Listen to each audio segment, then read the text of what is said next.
ইউরোপে আসার আগে ভেবে দেখুন, গ্রীষ্মকালে অসহনীয় গরম আর শীতকালে হাঁটু সমান স্নো নিতে পারবেন তো? তবে এখন গরমের কথা বলি। ইউরোপ কেন গরম নিতে পারে না? ইউরোপ আসলে গরমের জন্য রেডি ছিল না। ইউরোপের বাসাবাড়ির গরম চিন্তা করে বানানো হয়ই নাই আসলে।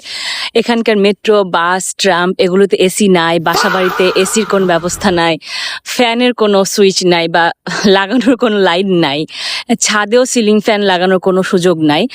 এই সিস্টেমে এখানকার বাসা বাড়িতেই ওরা কখনো রেডি না, এটার জন্য ছিল না, কখনো প্রয়োজনই পড়ে নাই। এখানকার যারা এল্ডার পিপলরা আছে তাদেরকে জিজ্ঞাসা করলেই জানা যায় তারা কোনোদিন দরকারই হয় নাই আসলে।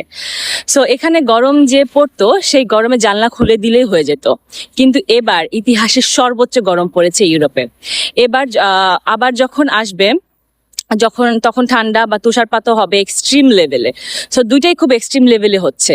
এই ওয়েদার নিয়ে যাদের সমস্যা হয়, যারা খুবই প্রবলেমেটিক একটা সিচুয়েশনের মধ্যে পড়তে পারেন, তারা ইউরোপে আসার আগে তারা একটু ভাবেন, কারণ অসহনীয় গরম এবং প্রচন্ড ঠান্ডা। So thank you so much for watching. Tata, bye by.